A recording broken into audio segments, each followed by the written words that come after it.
Everybody on social media thinks that they're an expert on the stock market. There's so many experts out there. There's so many people out there that claim to be an expert. And the reality of it all is, I just look back and I go, how much money do you manage? How much money do you manage of your own money? And how much money do you manage of other people's money? And what are your returns? That's it. Simple as that, right? So if I look at it and go, if I had less than $250,000 to invest in the stock market, what would I do? So I got less than $250,000. I'm going to invest in the stock market. What would I do? So the basic reality, that's so simple that like it's lost on people, is that you've got a company like Berkshire Hathaway, and you look at them and you go, they're a listed investment company, right? So they've got a group of companies, a couple hundred. Some are listed on the stock market and some aren't listed on the stock market. And they put it all together. They have central management decisions being made by someone else. And when I invest in Berkshire Hathaway, all I do is I sit back and I do nothing, literally do nothing. Do I think that they've got a good performance? And so I am invested in Berkshire Hathaway, just so we're clear. Do I think 2% year-on-year revenue growth is good? No. Do I think 17% increase in profit is good? It absolutely is, because you've got no revenue growth. It's outperformed there. But over the long term, and we just think about 5 years, I don't want to skew this by going max, but if we look at 5 years, over the last 5 years, you would have netted over a 20% return per year, which is phenomenal. So do I trust them? And I have zero to do, zero care, zero knowledge, zero effort to invest in the stock market? Abso-freaking-lutely. I look at the ASX because I live in Australia, and think about currency.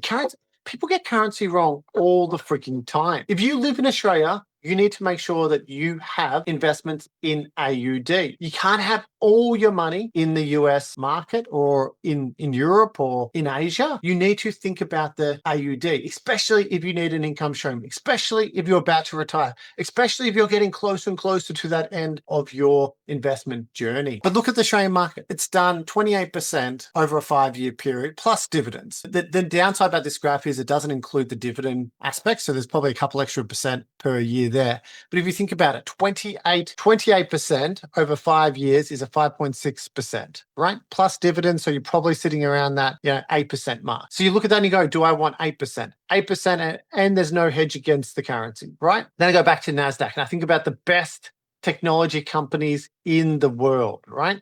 I don't have to pick which ones they are. There's a group of them. There's 100 of them. They group them together.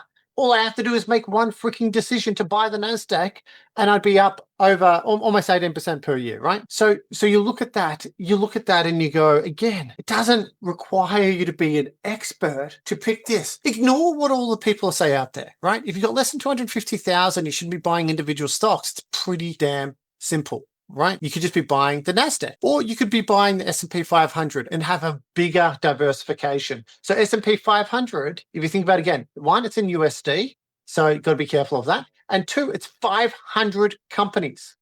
So 500 companies, so 80% divided by 5 years is average just 16% return over those 5-year period. So it's kind of like, do I think it's going to continue? Why would I care?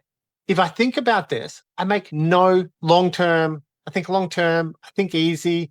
This is like one of the easiest things to do is to invest in an index fund and into an LIC, and I let the market do its thing. I don't need to pay someone $5K or $10K to give me advice if I've got less than 250,000. I don't need to be buying individual stocks. Even though if you look at my performance, even though I have completely destroyed these indexes. But the thing about that is that I take a high level amount of risk. The money I got in the stock market, people don't realize this. The money that I have invested in the stock market is millions of dollars, but I actually don't care. I will not take that money out of the market. Whether I can play long term, I can buy stocks for the long term. I don't need to take money out to pay myself an income stream. I don't need the money to buy a house or go on a holiday or buy a caravan. I don't need the money. So when I'm making long-term decisions, I'm making long-term decisions, right? Where the majority of people in Australia, 99% of people that watch this video, you should have an expert, and an expert that has a license that can give you personal advice, that actually is legally allowed to give you advice, right? You should have that person and they should be managing your money for you. Probably 99.9% of people, including me. I don't make all the investment decisions on my share portfolio myself. I pay someone 20, 30, maybe 40,000 a year to make those decisions or to help me make those decisions. The best decision that I've ever made in the stock market was to align myself to a professional. So again, I have a stockbroker. Madison. Everyone knows that he's my stockbroker, right?